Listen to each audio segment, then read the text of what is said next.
প্রতি বছর ঈদ যাত্রায় ঘরমুখী মানুষের অনেক সমস্যা হয়। বিশেষ করে সড়কে ঘন্টার পর ঘন্টা বসে থাকতে হয়। আবার অনেকে দেখা যায় ঈদের আগের দিন রওনা দেয়, বাড়িতে পৌঁছে সঠিকভাবে সেই ঈদটাও করতে পারে না।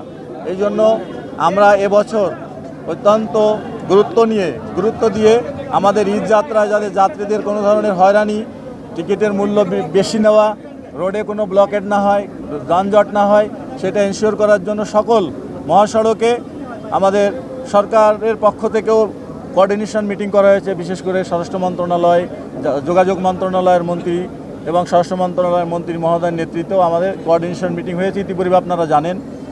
তো তাদের নির্দেশনা এবং আমাদের ফিল্ডে যারা কাজ করছে তাদের প্রায়োগিক জ্ঞান, এই দুইটা কাজে লাগিয়ে আমাদের নিজস্ব প্রযুক্তির মাধ্যমে কিভাবে আমাদের এই সড়ক ব্যবস্থাপনা, ট্রাফিক ব্যবস্থাপনাকে উন্নত করা যায়, সেজন্য আমরা গুরুত্ব সহকারে কাজ করছি। দেখেন, আমার সঙ্গে আমার ট্রাফিক বিভাগ থেকে শুরু করে অন্য বিভাগের লোকজনও হাজির। বিশেষ করে আমরা এবছর নির্দেশ দিয়েছি যে বড় বড় বাজার এবং মোড়গুলোতে প্রচুর পরিমাণে ট্রাফিক যানজট লেগেই থাকে সারা বছর, সেগুলো রিমুভ করার জন্য ওখানে পুলিশের উপস্থিতিতে লোকাল লিডার যারা আছে, এলাকার চেয়ারম্যান, মেম্বার, কমিশনার, তাছাড়া আরও সুদী লোকজনকে নিয়ে ওই এলাকায় যাতে কোনোভাবে যানজট না হয়। এবং আমাদের এখানে উপস্থিত আছে আমাদের সড়ক পরিবহন মালিক সমিতির নেতৃবৃন্দ, তাদেরকেও রিকোয়েস্ট করেছি যে আমাদের এই যারা গাড়ির সাথে রিলেটেড ড্রাইভার, হেল্পার, ওনারা অল্প শিক্ষিত, অর্ধশিক্ষিত লোকজনই বেশি এই পেশায় জড়িত। তো তারা কিন্তু অনেক সময় আমাদের ট্রাফিক আইনটাও জানে না, তারপর ট্রাফিক সিগন্যালিং বুঝে না, ট্রাফিক আইনটা মেনে চলে না, সড়কে যত্রতত্র গাড়ি রাখে এবং মাঝখানে একটা গাড়ি রেখে যাচ্ছে, কিন্তু সে চিন্তা করে না আমার পিছনে অন্য গাড়িগুলো ব্লক হয়ে যাবে। এই জন্য একটু কমন সেন্সটা যদি তারা অ্যাপ্লাই করে তাহলে এটা থেকে আমরা মুক্তি পেতে পারি।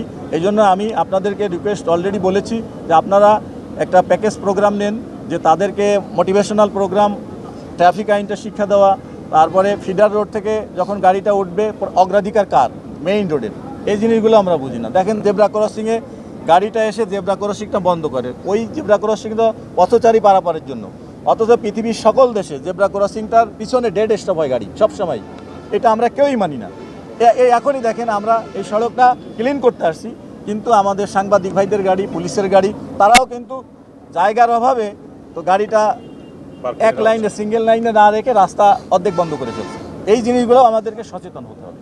এটা যদি আমরা বিবেক থেকে নিজের বিবেক অ্যাপ্লাই না করি তাহলে কিন্তু হবে না। আমি এইমাত্র এখানে একটা কাউন্টারে গেলাম, তো বললো টিকিট কত ভাই, সরকারিভাবে লেখা 680, উনি 80 টাকা কমে 600 টাকা দিয়ে টিকিটটা নিলেন।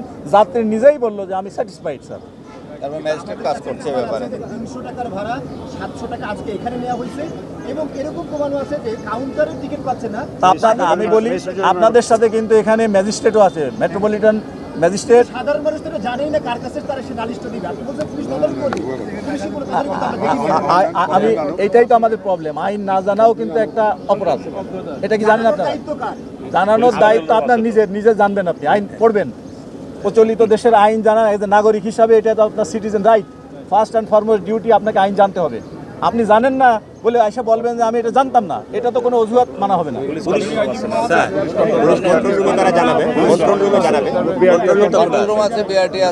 না, এই জন্যই কিন্তু আমি বলেছি একটা প্যাকেজ প্রোগ্রাম, যে সাংবাদিক, পুলিশ, আমাদের সকলে যারা জড়িত আছে সবারই কিন্তু এই বিষয়গুলো টুকিটাকি জানা দরকার। আর সবাই যে সব বিষয়ে এক্সপার্ট হবে তাও কিন্তু নয়। আমাদেরকে দৈনন্দিন জীবন ধারণ করার জন্য, দেশে বসবাস করার জন্য প্রচলিত আইন জানা, এটাও আমাদের অধিকার এবং সিটিজেন রাইটস, দায়িত্ব, এগুলো আপনাকে জানতে হবে।